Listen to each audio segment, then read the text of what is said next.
আপুনি অফিচলৈ যাবলৈ সাজু হ'লেই নেকি? অঁ, এই 2টা দিন ছুটিতে আছিলোঁ। এতিয়া আৰু অফিচ যাবই লাগিব। অঁ, আপোনাৰ বাবে মই টিফিনো পেক কৰিলোঁ আৰু ব্ৰেকফাষ্ট ৰেডি কৰি থৈ আহিছোঁ। খাই লওক গৈ ব'লক। মায়ে আপোনাক মাতিবলৈয়ে কৈছিল। জোনাকী, তুমি ইমানবোৰ কষ্ট কিয় কৰিব লাগে কোৱা? মই টিফিন নিনিয়াকৈয়ে গ'লোঁ হয়, বেলেগ ক'ৰবাত কিবা খাই ল'লোঁ হয়। কিয়নো তেনেকৈ কৈছে? মায়ে মোক কৈছে নহয়, সদায় আপুনি ঘৰৰ পৰা টিফিন লৈয়ে যায় আৰু বাহিৰৰ খানা আপুনি খালে বোলে আপোনাৰ প্ৰব্লেম হয়। আকৌ মোকনো কিয় তেনেকৈ কৈছে? মই কিবা এটা আপোনাক বনাই টিফিনত পেক কৰি দিয়াত কষ্ট পোৱা বুলি অনুভৱ নকৰোঁ। আচলতে তুমি মোৰ ইমান কেয়াৰ ল'ব নালাগে। হয়, তুমি আৰু মই ফ্ৰেণ্ড, মানে আমি ফ্ৰেণ্ডশ্বিপত থাকিম বা আছোঁ। তথাপিতো ইমানখিনি চম্পাক কৈ দিয়া হ'লেই হয়, তাই মোৰ বাবে আগতে কিবা ৰেডি কৰাৰ দৰে কিবা এটা ৰেডি কৰি দিলেহেঁতেন মাৰ লগত লাগি। আপুনি তাৰমানে মোক আপোনাৰ বাবে কিবা এটা কৰাৰ অধিকাৰ দিব বিচৰা নাই। হয়, মই আপোনাক দুখ দিছোঁ।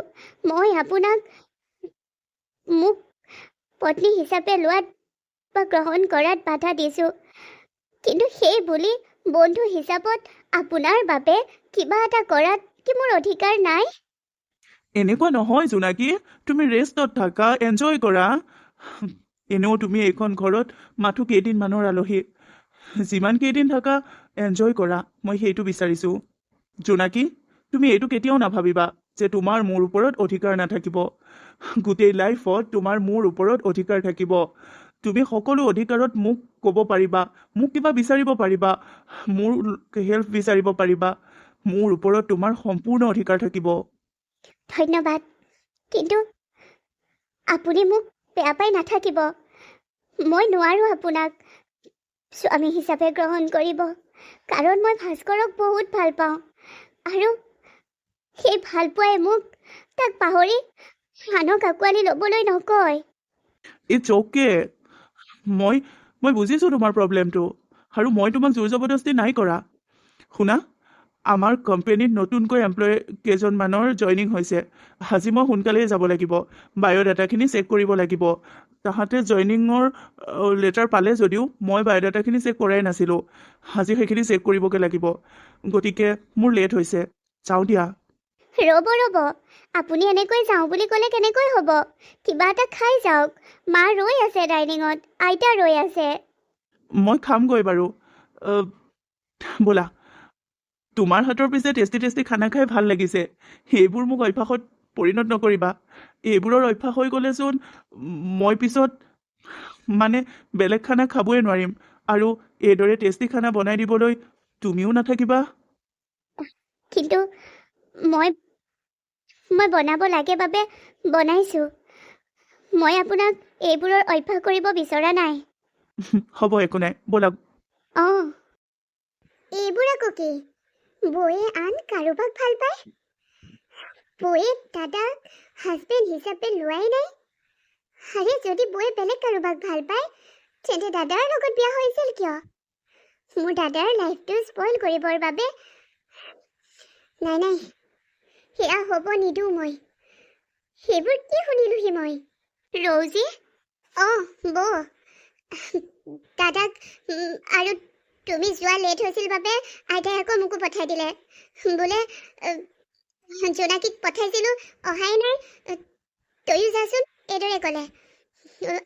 ডাইনিঙত সকলো তোমালোকৰ বাবে ৱেইট কৰি আছে।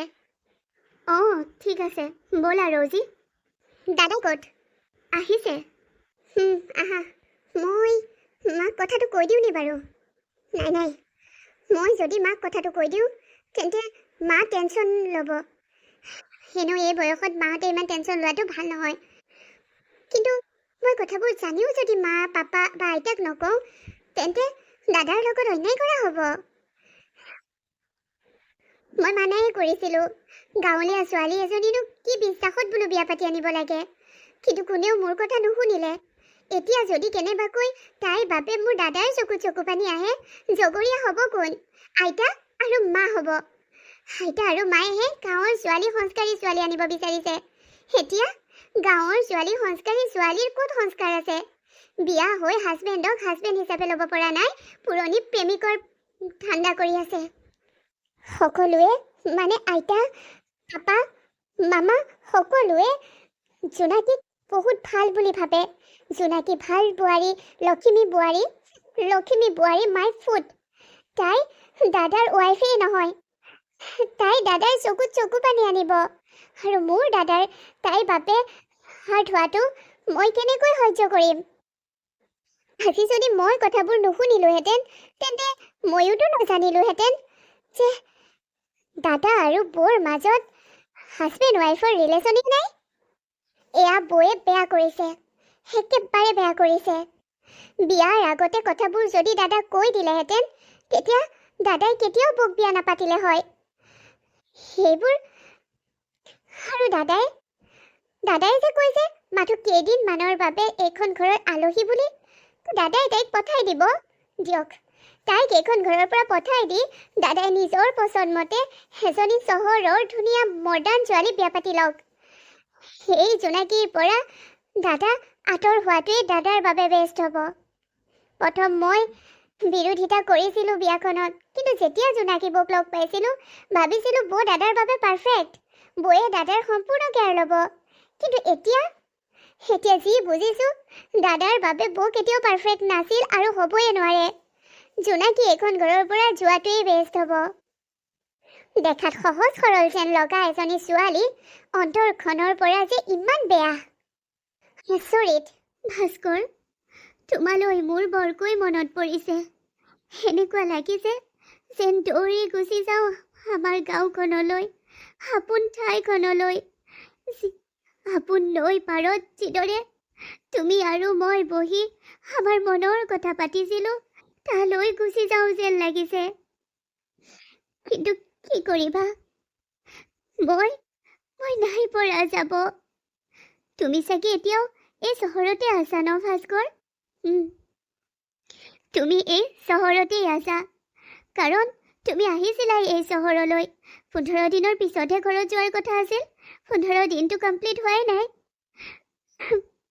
তুমি নাজানাই চাগে যে মই এতিয়া বেলেগৰ নামৰ শিৰত সেন্দুৰ লৈ বেলেগৰ ঘৰত আছো। তুমি জানিবা যেতিয়া পাৰিবানে সহ্য কৰিব? তুমি মোক ভুল বুজিবা নেকি ভাস্কৰ? তুমি মোক ভুল নুবুজিবা ভাস্কৰ। মই বাধ্যত পৰি এই বিয়া হ'ব লগা হ'ল, কিন্তু মই এতিয়াও তোমাৰ হৈয়ে আছো। তোমাৰ আশাত সম্পূৰ্ণকৈ পবিত্ৰ হৈ তোমালৈ ৰৈ আছো। আৰু আমাৰ মিলন হ'ব, কাৰণ আমি ইজনে সিজনক সঁচা ভাল পাওঁ। সেই সঁচা ভাল পোৱাই আমাৰ মিলন কৰাব। মোক ৰিয়ানে কথা দিছে যে মোক তোমাৰ ওচৰলৈ লৈ যাব, তোমাক আৰু মোক একেলগ কৰাই দিব। মোৰ ভাস্কৰক মই পুনৰ পাম। ভাস্কৰ, তুমি বাৰু মোক এতিয়া আঁকোৱালি ল'বানে নাই? তুমি মোক ভাল পাবানে পুনৰ আগৰ দৰে? কথাবোৰ জনাৰ পিছত, মোৰ বিয়াৰ খবৰ পোৱাৰ পিছত তুমি বাৰু মোক ঘৃণা কৰিবা নেকি? নাই, তুমি মোৰ ভাস্কৰ, মোৰ প্ৰেম, মোৰ সঁচা প্ৰেম, মোৰ প্ৰথম প্ৰেম। তুমি মোক ঘৃণা কৰিব নোৱাৰা। মই জানো ভাস্কৰ, তুমি বুজিবা যে মই বাধ্যত পৰি বিয়া হ'লো। তুমি মোক বুজিবা। তুমি মোৰ কথাবোৰ বিশ্বাস কৰিবানে? তুমি মোক বিশ্বাসত ল'বানে? মই তাইক বিশ্বাস কৰোঁ নিছো। মোৰ মনে নকয় যে তাই মোক প্ৰতাৰণা কৰিছে। মোৰ মনে কৈছে মুনমুনিয়ে মিছা কৈছে। মই জোনাকীক জানো, জোনাকীয়ে মোক কেতিয়াও প্ৰতাৰণা কৰিব নোৱাৰে। হয় দাদা, তই ঠিকেই কৈছ। জোনাকী মোৰ বেষ্ট ফ্ৰেণ্ড। তাইক মই ভালদৰে বুজি পাওঁ। তাই তোক কি মোক কি, তাই কোনো মানুহৰ লগতে বেয়া কৰিব নোৱাৰে। আৰু যদি তাই কাৰোবাৰ লগত বেয়া কৰাৰ কথাও মনলৈ আহে, তেতিয়া বা অজানিতে যদিও তাইৰ দ্বাৰা বেয়া হৈ যায়, তাই কেইবাবাৰো ভগৱানৰ নাম লয়। সেইজনী ছোৱালীয়ে তোক ইমান ভাল পোৱাৰ পিছত, মোক ইমান ভাল পোৱাৰ পিছত, মোৰ আঠমঙলালৈকে তাই নৰোৱাকৈ বেলেগৰ লগত বিয়া হৈ গুচি যাব, সেয়া কেতিয়াও মানি ল'ব নোৱাৰি অ' দাদা। মুনমুনিয়ে মিছা কৈছে।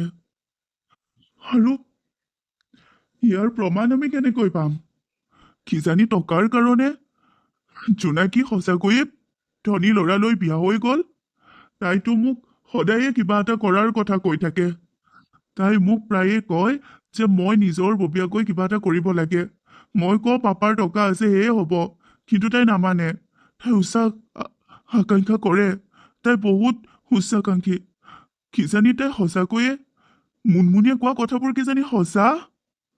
দাদা তয়ো যে আৰু এবাৰ কবি তই জোনাকীক বিশ্বাস কৰ, এবাৰ আকৌ এইদৰে অবিশ্বাস কৰাৰ দৰে কথাবোৰ কৈছ। বুজিছোঁ বাৰু তোৰ মনৰ অৱস্থাটো, কিন্তু ইয়াৰ সঠিক উত্তৰ পাবলৈ হ'লে আমি জোনাকীৰ ওচৰত যাব লাগিব, বা জোনাকী ইয়ালৈ অহালৈ ৰ'ব লাগিব, জোনাকীক বিচাৰিব লাগিব। আজি মোৰ চাকৰিত জইনিং আছিল, মই আজি নগ'লো। মই জোনাকী বোলে গুৱাহাটীতে বিয়া হৈছে, মইতো চাকৰি গুৱাহাটীতে পাইছোঁ। নাই, আজি পিছবেলা মই গুচি যাওঁ। মই জোনাকীক লগ পাব লাগিব নিচু। ঠিকেই কৈছ দাদা, তই গুচি যা। তই চাকৰিটো জইন কৰ, এনেও তাত তই ভাড়া ঘৰত থাকিবিয়ে। তই জোনাকীক ক'ৰবাত নহয় ক'ৰবাত এদিন হ'লেও দেখা পাবি, লগ পাবি। আৰু সেইদিনাই তোৰ মনত থকা হাজাৰটা প্ৰশ্নৰ উত্তৰ বিচাৰিবি। আৰু চাবি, জোনাকীয়ে তোক সেই হাজাৰটা প্ৰশ্নৰ উত্তৰ দি দিব। জোনাকীৰ ফোনটো সেইদিনা, মানে তোৰ বিয়াৰ দিনা যদি পানীত পৰি বেয়া নহ'লহেঁতেন, তেন্তে তাই প্ৰতিটো খবৰ মই পালোহেঁতেন, আজি এনেকুৱা নহ'লহেঁতেন। ঠিকেই কৈছ।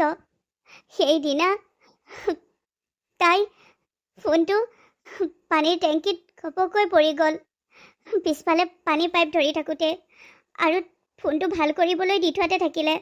তাইৰ ফোনটো ভাল হৈ থকাহেঁতেন ময়ো কথাবোৰ গম পালোহেঁতেন। জোনাকী এনেকৈ এতিয়া লোকৰ ঘৰত লোকৰ পত্নী হৈ বেলেগৰ বোৱাৰী হৈ থাকিবলগীয়া নহ'লহেঁতেন। হ'ব দে নিচু, তই চিন্তা নকৰিবি। মই জোনাকীক পুনৰ আনিম। জোনাকী তোৰ বৌ হ'ব, তোৰ বৌ হ'ব তাই।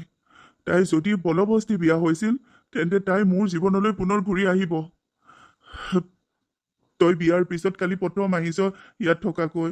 হাতমঙলাটো ময়ো নাপালোঁ তোৰ। এতিয়া তই এইকেইদিন ভালদৰে থাক, মই আজি পিছ টাইম গুচি যামগৈ। হ'ব দাদা, আজি দিনটোত কোনোবা এটা সময়ত হ'লেও তই জইন কৰিলেও হ'ব যেতিয়া যা।